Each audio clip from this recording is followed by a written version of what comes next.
मुंबई में जोगेश्वरी रोशन जव्वाद ने न्याय के लिए 13 साल लंबी कानूनी लड़ाई लड़ी और उस कानून को बदल दिया जिसके मुताबिक 70% की दिव्यांगता ही मेडिकल में एडमिशन का आधार है।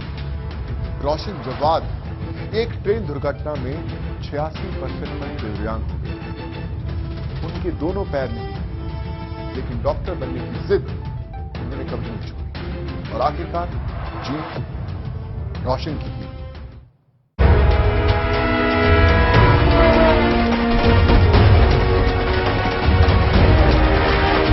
मैं चलती हुई ट्रेन से गिर गई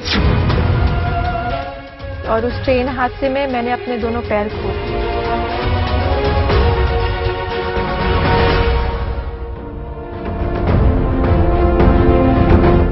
ट्रेन 12 डब्बे की थी, वो 12 डब्बे मेरे दोनों पैरों से गुजर कर चले गए। डिसेबल होने के बाद भी जिंदगी रुकती नहीं है। कॉमन एंट्रेंस टेस्ट भी क्लियर किया, 3rd रैंक लिया all over Maharashtra in PH quota. मुझे बोला कि आप एलिजिबल नहीं हो, आपको मेडिकल में एडमिशन नहीं मिल सकता है। मैं बॉम्बे हाई कोर्ट गई 2011 में। बॉम्बे हाई कोर्ट ने मेरे हक में फैसला दिया। 2016 में मैंने एमबीबीएस फर्स्ट क्लास से पास किया और ये 20 साल पुराना कानून just because of my application change किया उन्होंने। मेरा नाम डॉक्टर रोशन जहां जवाद अहमद शेख है। मैंने एमबीबीएस किया केएम हॉस्पिटल मुंबई से इन 2016 and now I have completed my MD in pathology. मैंने एमडी पैथोलॉजी में अभी मैंने कंप्लीट किया है 1 महीने पहले और अभी मैं बॉन्ड सर्विस कर रही हूँ केएम हॉस्पिटल में।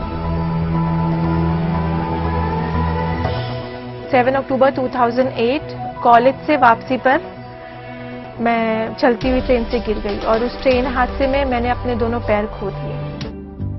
जोगेश्वरी में रहती थी और मैं रोज ट्रेन ट्रैवल करती थी।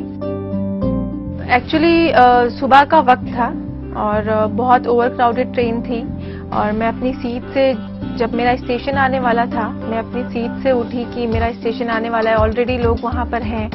तो उस ट्रेन सीट से उठने और जैसे ही मैं दरवाजे तक आई तो आई डोंट नो कुछ पुश आया पीछे से और मैं चलती हुई ट्रेन से 2 स्टेशन के बीच में गिर गई और गिरने के बाद आई वॉज कॉन्शियस, मैं होश में थी। मैं पहले डब्बे में थी ट्रेन के और ट्रेन 12 डब्बे की थी। वो 12 डब्बे मेरे दोनों पैरों से गुजर कर चले गए।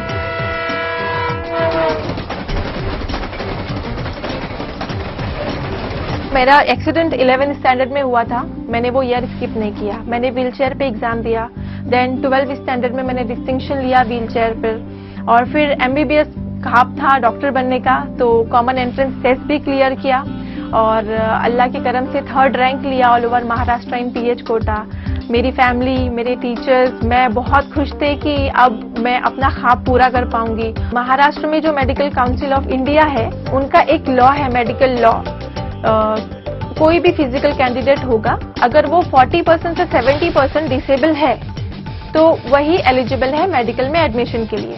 और उसका एक काउंसलिंग प्रोसेस होता है, फिजिकल एग्जामिनेशन होता है, डॉक्टर्स का पैनल होता है, वो हमें एग्जामिन करते हैं। सारे जितने भी ऑल ओवर महाराष्ट्र या इंडिया कैंडिडेट्स होंगे जो मेडिकल में परसीव करना चाहते हैं, उनका एग्जामिनेशन रखा जाता है। तो मेरा एग्जामिनेशन सेंटर जेजे हॉस्पिटल था, तो वहां पे डॉक्टर्स के पैनल थे, ऑर्थोपेडिक सर्जन थे, न्यूरो सर्जन थे, काफी पूरा अपने ऑप्थेल्मोलॉजिस्ट थे। तो उनका सारा ग्रेड्स होता है, उनके सारे कैलकुलेशंस होते हैं। तो अकॉर्डिंग टू दैट कैलकुलेशंस वो फिजिकल डिसेबिलिटी परसेंटेज डिसाइड करते हैं। तो उन्होंने मुझे 89% डिसेबल दिया कि आई एम 89% डिसेबल। तो of course it is more than 70% disable. तो मैं फर्स्ट डे ही मुझे बोला कि आप एलिजिबल नहीं हो, आपको मेडिकल में एडमिशन नहीं मिल सकता है। फिर मैंने अपने डॉक्टर संजय कंथारिया को कॉल किया, उनको बताया सारी सिचुएशन के बारे में। तो उन्होंने मुझे हिम्मत दिलाई और उन्होंने बोला कि बेटा एक और रास्ता है, अगर वो ट्राई करना है तो ट्राई करते हैं। तो मैंने कहा सर मैं अपने ड्रीम को पाने के लिए, लोगों को साबित करने के लिए मैं कुछ भी करूंगी, रेडी हूं मैं। तो उन्होंने कहा कि बेटा बॉम्बे हाई कोर्ट जाना पड़ेगा तुझे। तो मुझे एक्चुअली में यकीन नहीं था और मुझे समझा नहीं कि बॉम्बे हाई कोर्ट जाना, केस फाइल करना अगेंस्ट मेडिकल काउंसिल बहुत बड़ी बात है। और हम इतने ऐसे बैकग्राउंड से हैं जहाँ पे इतना मम्मी पापा भी एजुकेटेड नहीं है, फैमिली में कोई इतना पढ़ा लिखा नहीं था। बट सर ने बोला कि एक बार ट्राई करना है, बिकॉज लाइफ में रिग्रेट नहीं चाहिए। तो मैंने वो ट्राई किया। मैं बॉम्बे हाई कोर्ट गई 2011 में। बहुत अच्छे वीपी पाटिल सर एडवोकेट मिले मुझे। उन्होंने बहुत ही खूबसूरती से मेरा केस वहाँ पे डिफेंड किया अगेंस्ट एमसीआई के लॉयर के साथ। और वहाँ पर तो उस वक्त चीफ जस्टिस मोहित शाह सर थे। तो उन्होंने बहुत अच्छे से 2-3 महीने मेरा ट्रायल चला बॉम्बे हाई कोर्ट में, और अच्छे से मुझे ऑब्जर्व किया। मेरे पास 2 क्रचेस थे उस वक्त, मैं 2 क्रचेस से चल के आती थी बॉम्बे हाई कोर्ट में। देखा उन्होंने, और उस वक्त मैंने फिर फर्स्ट टाइम, लास्ट डे था मेरा हियरिंग का, और मुझे उम्मीद नहीं थी कि मेरे फेवर में फैसला जाएगा, बिकॉज सारे एविडेंस सारे अगेंस्ट में थे। ऐसा कोई बॉम्बे में फर्स्ट केस था कि 89% डिसेबल कैंडिडेट ने फाइल किया है कोई केस मेडिकल में एडमिशन के लिए। तो मेरे रेफरेंस के लिए कोई केस भी नहीं था कि मुझे कोई उम्मीद हो कि नहीं मेरे फेवर में आएगा फैसला। बट ये सब होने के बाद भी जब लास्ट हियरिंग थी तो मैं बहुत ज्यादा नर्वस थी और उम्मीद नहीं थी कि मेरे फेवर में फैसला आएगा। बट मैंने ट्राई किया और मैंने जोगेश्वरी से सीएसटी तक मैंने उस वक्त फर्स्ट टाइम एक्सीडेंट के बाद ट्रेन में ट्रैवल स्टार्ट किया। और उस बात को मेरे एडवोकेट ने जब जज को बताया तो वो काफी अमेज हुए कि मुंबई की लोकल ट्रेन में ट्रैवल करना इतना डिफिकल्ट होता है। ये 2 पैर नहीं होने के बाद भी आर्टिफिशियल लेग के साथ 2 क्रचेस के साथ ट्रैवल करके आई है। तो उन्होंने पैशन देखा मेरा, और उनके लिए भी मेरे फेवर में फैसला करना बहुत ही डिफिकल्ट था। लेकिन अल्लाह के करम से 2011 में बॉम्बे हाई कोर्ट ने उस दिन मोहित शाह सर ने मेरे हक में फैसला दिया, और बॉम्बे हाई कोर्ट के जजमेंट के थ्रू मुझे सेठ जीएस मेडिकल कॉलेज में एडमिशन मिला एमबीबीएस का, अकॉर्डिंग टू माय रैंक।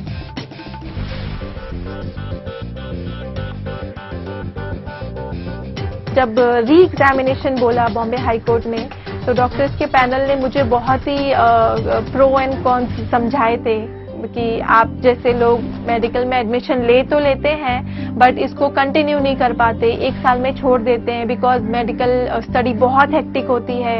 आपको 8-8 घंटे डिसेक्शन कर हॉल में खड़े रहना पड़ेगा, आप कोप अप नहीं कर पाओगे दूसरे स्टूडेंट के साथ में, बिकॉज लेक्चर्स हॉल बहुत दूर दूर होते हैं। तो आपके जाते जाते आधा लेक्चर खत्म हो जाएगा, फिर आपके दिल में वो होगा कि मैं आधा लेक्चर मिस कर रही हूँ। फिर जैसे नॉर्मल बच्चे होंगे 50% पासिंग मार्क्स होता है मेडिकल में, आप वो भी कोप अप शायद नहीं कर पाओ, तो फिर आप डिप्रेशन में जाओगे, आप एक सीट वेस्ट करोगे। तो बहुत सारी बातें उन्होंने समझाई थी मुझे कि आप ट्राई किया था कि आप शायद मेडिकल में एडमिशन नहीं लो।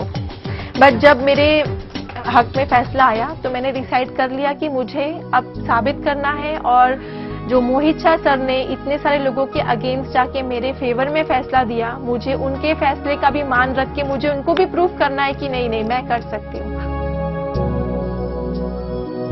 5.5 साल का जर्नी था मेरा एमबीबीएस का, बहुत टफ रहा मेरे लिए। हर दिन पेन होता, हर दिन दर्द सहती मैं, कोप अप करने की कोशिश करती, बिकॉज हमारे जो लेक्चर्स हॉल है सीरियसली बहुत दूर दूर होते हैं। तो मैं 10 मिनट 15 मिनट लेट जाती लेक्चर हॉल में, बट वहाँ का जो इन्वायरमेंट था काफी फ्रेंडली रहा। मेरे जो बैचमेट थे, टीचर्स थे, काफी लोगों ने सपोर्ट किया, और अल्हम्दुलिल्लाह से 2016 में मैंने एमबीबीएस फर्स्ट क्लास से पास किया।